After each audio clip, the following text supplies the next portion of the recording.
We might be too young to have a spotted cow, but we are both diehard Packers fans. I could talk about this for hours.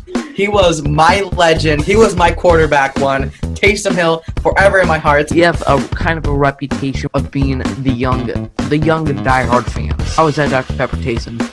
Amazing. Okay, good. Let's keep it under 25 minutes, all right? Welcome back to the Underage Packers podcast. This is episode 92. So glad to have you here. Before we get too far into this, please do us a favor. Subscribe if you're watching this on YouTube. Follow us on Spotify if you're listening on there. And just generally support us and follow us on all the social medias. We really appreciate that. Anywho, it is Bears week.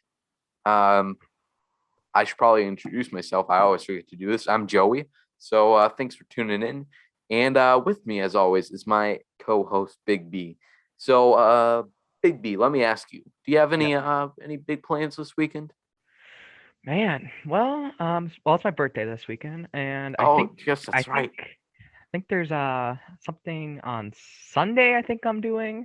I think it's the Bears game. Oh, I'm going to the Bears game. That's it. Oh, okay. Yeah, I think I'm going to that sporting event too. So, Awesome. wait, your birthday is actually on game day? Yes. Okay, that's kind of wild. Yes. I think, we need to get everybody on Packers Twitter. I probably shouldn't be telling you this, and folks, now it's gone. Oh. I could have planned out a whole surprise party for you. I know. But okay, we need to plan out something out. Lot one, everybody that's coming to the game on Packers Twitter, somebody bring a cake and have a Big B birthday party. Oh boy. 1 year closer until we have to change the name of Underage Packers. Oh yeah. Anyways, we'll be at the game celebrating Big B's birthday, celebrating a dominating Packers win, extending their lead in the historic series against the Chicago Bears. Friend of the show and Chicago Bears owner Aaron Rodgers will look to have a good game, hopefully throwing 6 or 7 touchdowns. This is the first game you're attending this year. This is the first game I'm attending this year. So, we just had to get in here last minute to hopefully see some last dance Aaron Rodgers, last opportunity in our lifetimes to see him play as a Packer. Yeah. Who knows? So that's going to be epic. Anyways, today we had a great chat with the one, the only Rachel Hopmayer of NBC26. Like I said, had some great chats, great answers from Rachel, some good questions from the both of us. So it was fun to talk to her. So hopefully you enjoy that. We talked a little bit about this Bears game coming up. We talked about the NFC North. I had a few questions for Rachel about kind of her life as a news reporter, which I think she had some very good answers to. And I'm going to quit explaining this because sometimes when I'm listening to podcasts and they do these little professional intro type things, I'm like, okay, stop spoiling it. I'm listening to this for a reason. I don't need you to explain what his answers are. All right. So hopefully you enjoy it. Great time with Rachel. Big B, anything you want to add before we throw it to that? Well, it was a great interview. I enjoyed it a lot. It's a good one, so don't skip ahead or don't skip at all. It's a good one. Trust me. Don't skip, please. Yeah. Let's start it. Okay, we are now here with our guest this week. Me and Big B were just talking last week how long it's been since we've had a guest on the show. And today that is Rachel Hopmayer of NBC26. Am I saying that right? Is it Meyer or is it Mayer? I prefer Meyer. My family's very split on it. So obviously when you're in a profession where people are going to say your name a lot, you have to say your name a lot. You got to pick one way to go. I thought Hopmayer just felt appropriate. Okay. Well, thank you for joining us today, Rachel. Yeah, I'm so thrilled to be here with you guys. Yes. You are a certified good influence. I'm not going to expand on that, but good influence for the children. That's all that matters. I do it for the kids. Okay. So today with Rachel, we're going to be looking ahead to the Chicago Bears game. We'll be talking about the NFC North route ahead. And then Big B will probably ask some questions about Jamal Williams like he typically does. Classic. Naturally. So let's start off with today, and I don't. We used to last year when we just started interviewing people. We had a lot of questions, kind of about their jobs and kind of their daily processes, and then I guess we didn't realize it's not that they were all the same answers, but we kind of realized that to a certain extent, most of the process, most of the exciting stuff is the same. But I do have a few questions that I just want to know. You're on the sidelines at practice, in the press auditorium. So one question I have to ask here is when Coach Fleur or any player goes up there to give an answer, and you can tell it's either like coach talk, just a bunch of bull crap, or they're completely lying. Like Aaron Jones said a few weeks ago when they were getting ready to play the Chiefs, he said, "Oh, the Chiefs defense, it's a really good defense." And I mean, I can't imagine anybody holding up a straight face. And then Matt LaFleur, this past week, he said the Bears have two really good quarterbacks. So long-winded question. What's kind of the reaction, the vibe around the media room when everybody can tell the guy on deck is lying?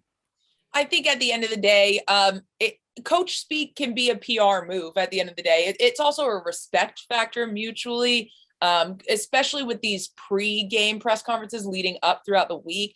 There's just no reason to be trash talking from that perspective. So the guys are always going to speak respectfully about the game. Sometimes if it's a situation like the Bears' current record or stuff like that, maybe later, just as people that love football, you'll look at someone and be like, LOL. But at the end of the day, the guys are on the podium to speak to the media, but also to do their own sort of personal version of PR. So at the end of the day, you know what it is and you take the value of it. But there's also hints of respect with this rivalry, stuff like that. This is obviously the biggest matchup of the NFL, regardless of the scoring records ever. As we know, it's still on Sunday Night Football, even though we can all practically bet our life savings with how this is going to turn out.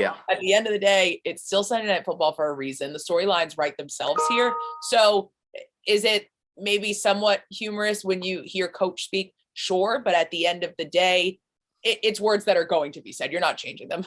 Yeah. And I love the thing I think about with this is in Madden, they have a new feature this year. In Madden franchise, if you're like playing as Coach LaFleur, they have you do weekly press conferences. Oh, and I know, exciting. I'm a little mad that they don't have like customizable beat reporters. So, like I'd have make it so I could have Wes Hawkowitz, Mike Spofford in that room. Unfortunately, they haven't added that yet, but I'll take what I get. But anyways, take it to the league.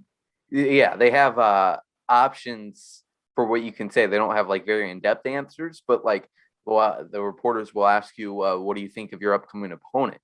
And your options are either insult opponent or give a lot of confidence. Wow. And sometimes, if I'm feeling a little off the edge, want a little excitement, I'll make it a little less realistic and have Matt Fleur trash an opponent. So that's always fun. You're absolutely right that it's a less realistic option, but I'm glad franchise mode even lets you do that. I'm shocked that they do. And I wish it was something like that. At the end of the day, I feel like the only time you're really going to see a head coach insult to a varying degree an opponent is if it's a really, really heated playoff matchup and they're trying to rile each other up. The closest LaFleur got to that was imitating Pete Carroll's, hand warmer. I think that's not insulting. That's just poking good fun. So again, it's partially, LaFleur being the well-rounded, smiley guy he is. Also, partially, it's just it's PR all the time. An insult is an insult, and that's a serious thing in the league. Yeah, and I'm sure Jason Waller's also he's making sure LaFleur doesn't select that insult opponent option. Oh yeah. I don't even think that option's on the table for them.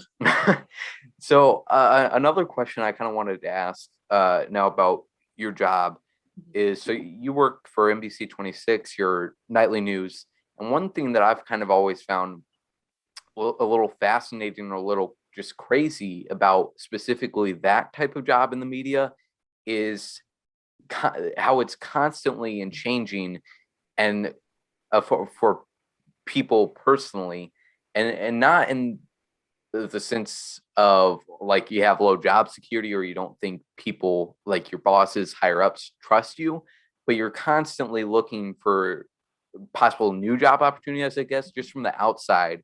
Like, Olivia Reinhardt from the Green Bay Press Gazette, she just left there, went to somewhere in Philadelphia, and the next day she's covering the Pittsburgh Flyers or the Pennsylvania Flyers, wherever they play, hockey team. So kind of two-parter for you here. Yeah. Kind of what is it like to so quickly change? Because you were with covering the NHL in Boston before this. So what is it kind of like completely moving your life for this job? And then also with that, kind of adjusting to completely covering a different team and kind of learning all the ins and outs of them. I think at the end of the day, you can be blessed to enter, with a team or in a market in an off season, which gives you plenty of time. I started here in March 2020. So it was right before the draft. I had plenty of time to catch up and prepare, but some people get a job, right before training camp, and you're thrust into that.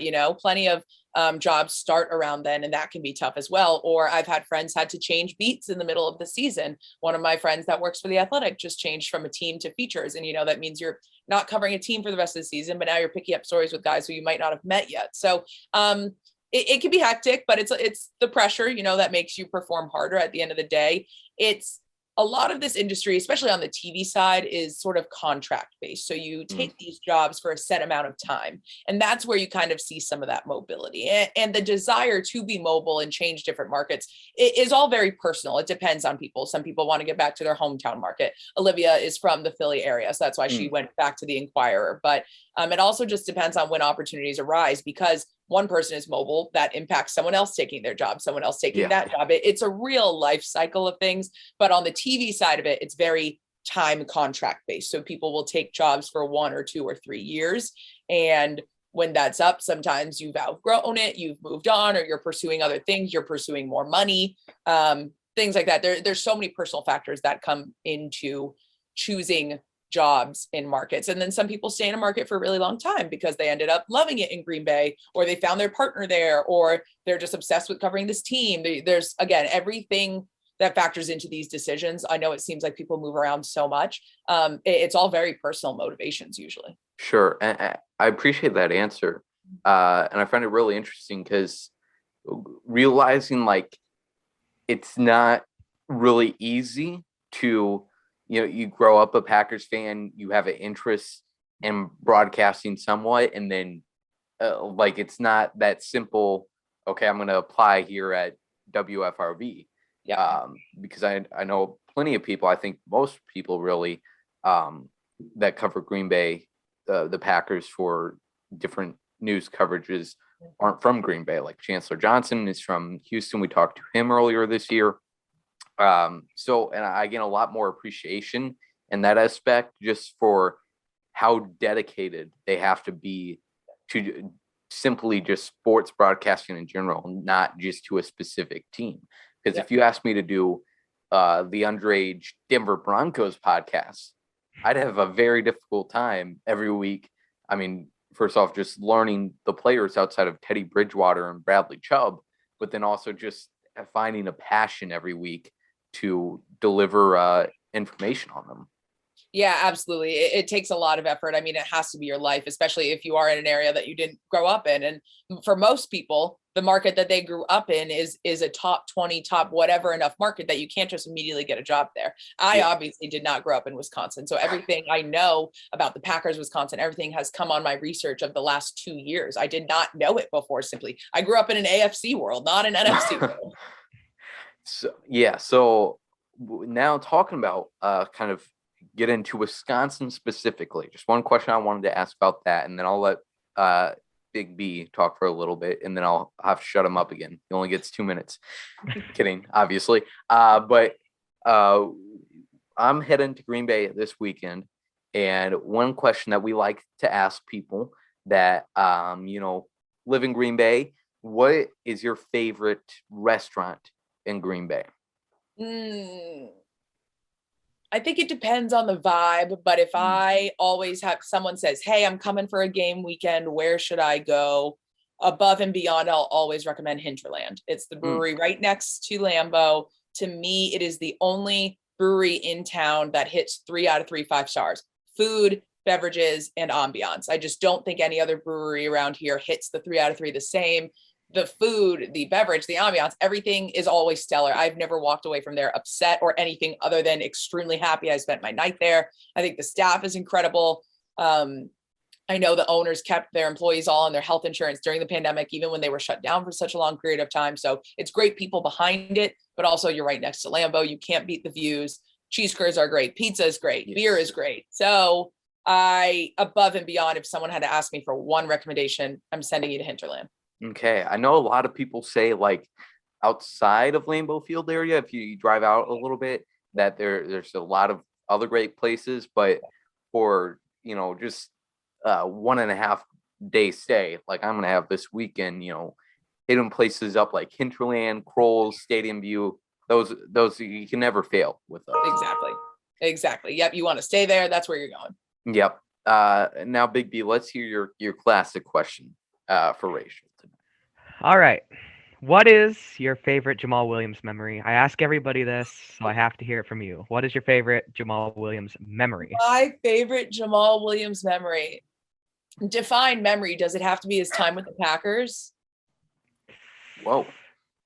Because honestly, above and beyond, like I'm a very player-driven content person. I think you guys will notice the way I ask questions. I had a good talk with Andy about this when we were talking about the type of scuffle in the Bills media room the other night. I really try and be player-driven, open-ended, because I like to give players the opportunity to let their personalities, feelings, emotions shine. And Jamal Williams is obviously a shiny personality, if you ever had to call it anything. And I just really, not that I think the Packers stifled him, but I really love the way Detroit has like embraced him off the bat. I mean, his own weekly YouTube show, the content he's been willing to do, the more mic'd up opportunities he's had there than here. When I think of Jamal Williams now, and I know it's going to break your heart, I think of the Lions content that they've been able to make only because like it's hysterical and it's so truly him. Yeah. And I love the Jamal that show. So funny. Yes. And I don't know what like kind of the production for that is, if they just stick Jamal in a room and put him with a mic, tell him to say some stuff, and then but it's incredible. And also the theme song for that is awesome too. So yeah, Big B, I'm sorry. The press conferences like before Rachel's time, when they had the locker room interviews available with him, those were phenomenal. But he's funny, and I've watched them all, and like, don't get me wrong, those are classic as well. I can't deny that. But what I'm happiest for him the most is that he's on a team that like so publicly embraces his quirkiness. Sure, yeah. Jamal, God bless him. That's a good signature Big B question, though. It is, yeah. I loved. I'm not even gonna. Well, okay. I won't go too far into it, but Wes Hockwitz had just an absolutely phenomenal. Yeah, story. Because Wes has been around that man and knows him. Yeah. I'm not. Wes. Nobody's story is going to compare. Wes has stories every week that I'm like, I'd like to hear about that one. But Wes on. I'm so glad Big B asked Wes this, because on the episode, Wes was like, okay, I'm not going to get too into detail because this is the Underage Packers podcast. So hearing the censored version is funny enough, but then off camera, Wes told us the full story and some more details to like it. The good man he is. Yeah, it was pretty hilarious. Good. I'm so glad he shared this. Yes, so that's Jamal Williams. Rachel's life as a reporter, the glorious life. Now let's get to some football here. Big B, let's hear what the Packers got on hand this weekend, what we're looking at in the NFC North race. All right, well, Packers can clinch the NFC North with a Vikings loss versus Pittsburgh this Thursday and a win over Chicago. Justin Fields will start, so it'll make it a little more interesting than it already was. Last time the Packers faced the Bears, it was 24-14. Of course, Rodgers had that big I own you stuff that we heard for weeks and weeks, and we're still hearing it definitely this week. And so what is one thing we know, or what thing did we notice from the last Chicago game? Angus Lazard.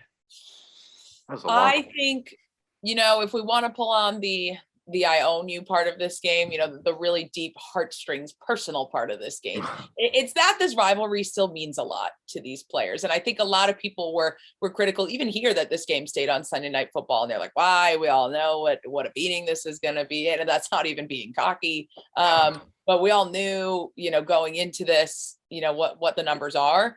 And at the end of the day, you still had Aaron Rodgers, at Soldier saying to the fans who were flipping him off, I own you. Like that means a lot. That's not just like a flippant, spur of the moment thing. Like he was really feeling that energy and did something about it and was vocal and said something into the cameras. Like it's just, I just think that what we noticed last time, and I know we get this, rivalry twice a year, but it's the fact that it still means this much to the players, even when the Packers have been performing at a high level for so long and the Bears haven't been. But it's also a big difference now as Khalil Mack is out of the picture. And I think that's going to be significant come Sunday.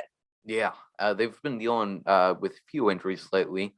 Not as much as the Packers, but like you just mentioned, Rachel Khalil is out. I believe Akeem Hicks was also dealing with an injury earlier this week. We'll see if he's ready to go Sunday. But Big B mentioned kind of the big one with Justin Fields fully recovered from his rib injury. So Andy Dalton not being the starting quarterback this week. I think kind of from what we've seen so far, Justin Fields isn't miles better than Andy Dalton. Both of them made their mistakes when they got their opportunities. But from last week against Arizona, which I know is a very tough team, the Packers are also a very tough team. Andy Dalton was not a great option for Chicago. So they'll certainly be a big step up for their offense having Justin back. And they'll pretty much what I think they should rely on. We'll see if the offensive mastermind Matt Nagy will agree with my plan. Is just to run it with David Montgomery. Not that the Packers' run defense is as open doors as they were in 2019 or 2020, but certainly I think that's the best way for Chicago to get any sort of points on Green Bay in this game. Absolutely. Montgomery is the biggest weapon they have on the offense right now. He's great when he's at full strength. So I would hope they run him into the ground this weekend. But, exactly, the Packers' run defense has improved. Sure. Yeah. And that's the defense as a whole is absolutely amazing to watch week in and week out. When they had their success early on in the season, there was such a point like, okay, we're stacking on performances. When is this going to stop? And all the hype still coming down. But we're here week 14 of the season, and they still they've had very few bad performances, even in their losses. Against Minnesota was a tough one for them, but against Kansas City was one of their best games of the season. And obviously Jordan Love being the net quarterback ended up losing them that game 13-7.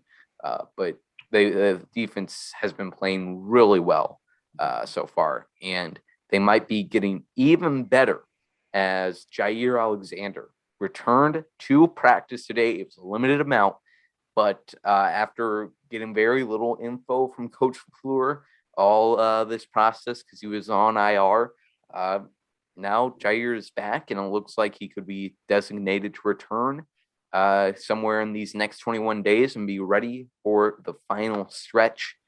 Rachel, what do you think getting all-pro cornerback, one of the best corners in the league, adds to this already good, stout Packers defense? I think it adds a lot because ultimately it gives them some flexibility at the nickel. It gives them a lot more freedom to explore there because they've been relying so heavily on the corners they have, which it's not to say everybody hasn't stepped up because they certainly have and exceeded expectations at that. But having Jair back at full strength and health really gives them the flexibility to rotate those corners around. And really just hopefully he's on the same page communication wise, because that's been the strength of this defense is their communication, the way they all gravitate and chase the ball in the same way, the way they're collapsing the pocket, on the front end of the defense. It's just been amazing to watch this unit work. So again, you're adding a piece in to a unit that's been very successful for a very long stretch of time this year. The big thing is going to be, is he working at the same pace as everybody else? Yeah, when Jair went down in week 5, there was a lot of I guess, uncertainty and fear, but not as much as there would have been in the past years because, I mean, the defense was playing good, but then also we didn't know at that time how that Rasul Douglas would even be brought in, and then how well Rasul would play and how well Eric Stokes would play when he was asked to step in as a rookie. So Jerry Alexander, like you just mentioned, Rachel, stepping in to be given them flexibility to maybe move some things around at the nickel. I know Kevin Keene has played a little bit in there at certain points this season, but just a secondary with two great safeties are starting to get even hotter now, Adrian Amos and Darnell Savage. And then you have really three guys that have proven they can be reliable starters this season. And then adding Jair Alexander to that mix makes it even more exciting. Now I got a question. Speaking about these injuries, let's get a little round table here. Big B, who has, moving off to kind of the opposite of the injury spectrum, who do you think is one guy that has stepped up and made the most of his opportunities with a player ahead of him going down to injuries? Man, sadly, a lot of choices, but I'm gonna say Josh Neiman, because why not? He's played absolutely phenomenal. Now we have Elton Jenkins, who is also sadly out for the year, but he has just stepped in, made every one of his opportunities count. He's just been played phenomenal against some of the best defenders in the National Football League. So he's been one of the better left tackles this year, definitely. Yeah, I don't. That's a really good answer, and I think I'm gonna go with another offensive lineman for my answer, and I'm gonna say John Runyon Jr. Sixth round draft pick in 2020, and before the season, he did really solid when he was asked to step in on the offensive line at left guard last year. He had a rough game against Carolina last year, as much of the offensive line did, but now being a starter for this long stretch that he has been. It's been really impressive to watch him hold up with really not a veteran guy on either one of his sides. I mean, he had Elton Jenkins, but now that left side, including the center, you have Lucas Patrick as the most experienced guy on that left side of the line. So been really impressed with Runyon so far this season. Rachel, who's your guy? Who do you think has stepped up with these injuries? Definitely think Runyon is a great choice. I think Stokes is the obvious candidate, but for me, this was really well timed for Rashawn Gary to have a breakout year with Zadarius Smith out. At the end of the day, we as in football fans who have seen his career, arc from high school to an incredible recruit to Michigan. He's really kind of reaching his potential, and the NFL, certainly not his ceiling, but his potential this year with Zadarius out. I think he's just had more reps and opportunities than he ever would have at this rate, working in tandem with Preston Smith. So even with the elbow injury, he's come back as strong, if not equal to what he was performing at before. So to me, it's been awesome to see him kind of round himself out a bit more on the line. Yeah. Zadarius being out was a big part in that. I think he would definitely get an elevated role this year, obviously, even without Zadarius being injured. But building off of that with Rashawn's big improvement as a starter, I would say Preston Smith, not necessarily making the most of an opportunity, but really showing, I don't know how many doubts the coaching staff had about him, but showing the fans, maybe some people on the coaching staff, that he still has it. He still can play like he did in 2019 and not be almost a liability or a weak spot for the Packers pass rushing core like he was in 2020. So Gary, Preston, been really exciting to see those two guys play really good at outside linebacker this year. We got one more roundtable question, and then we'll probably wrap it up here. So going into playoffs, Big B mentioned earlier, Packers could look to clinch the NFC North this weekend. And in the past years for the playoffs, when I think about kind of the longer runs the Packers have had, there's a few guys that stick out to me who really stepped up down the stretch. 2010, there was so many of them. James Starks stands out to me. In 2020, there really wasn't a guy you could say. Maybe Rashawn Gary, he had a really good game against the Rams. Maybe Kenny Clark that last year as well. But Big B, who's your guy that you've seen kind of been on the rise these past few weeks and you think could make a big impact in the playoffs? I'm gonna go with Randall Cobb, actually. He got a lot of opportunities early in the Rams game. I think he had like 95 yards receiving, if I remember. He's really seemed like he's been getting more involved the past couple weeks, which is always great. And Rodgers has that trust with him, and I think he will definitely go to him down the stretch and give him more opportunities.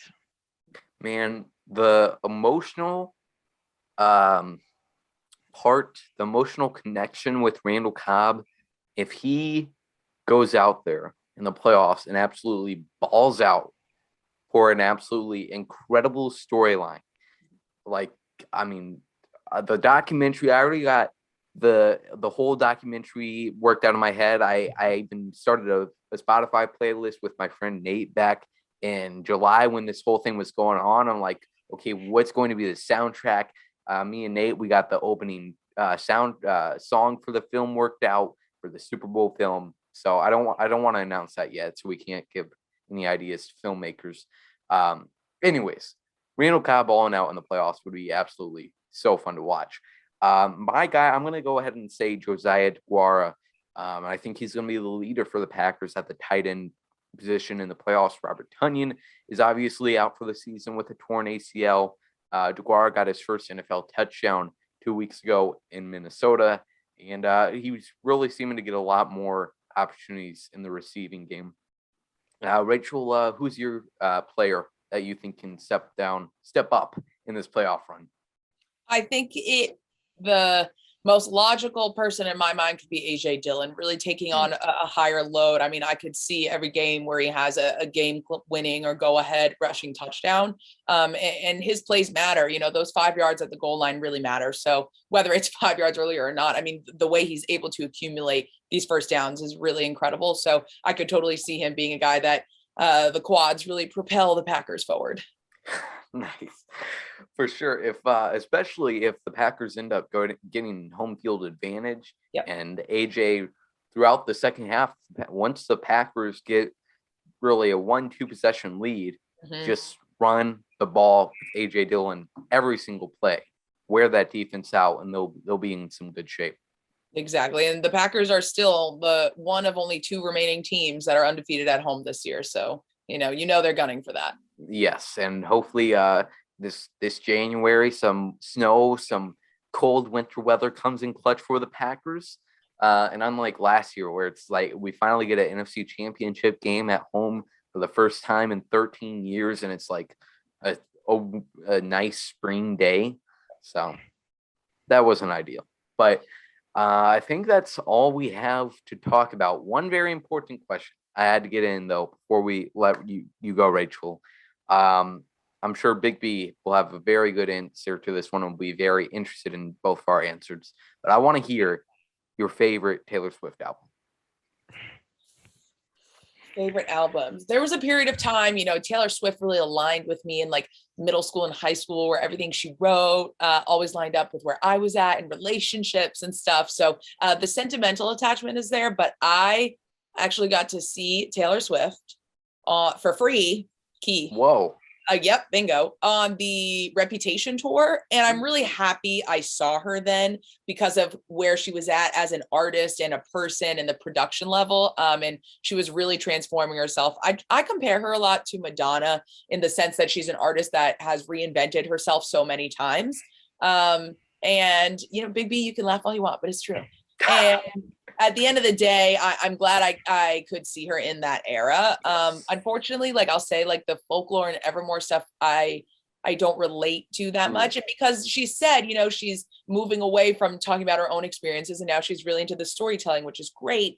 I just don't have the sentimental connection to it. Don't worry, like it's good music. My cat likes to listen to it when we drive to the vet. Like it's fine, but it just doesn't hold the same value to me as Relationship Taylor Swift did. So I think if I had to pick one, Red would be up there. That was a really good album. Still listening to Taylor's version on repeat.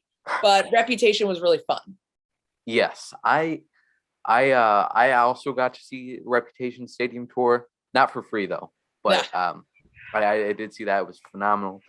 For me, I agree with you. Reputation was really fun, and I don't really have too many songs in particular that I relate to like you had, and also because different time periods that both of us were in high school, but I like 1989 Reputation. Like, I don't care too much about the story, just make it something that sounds good. Like, I don't care if it's trash pop, you're just working out the formulas.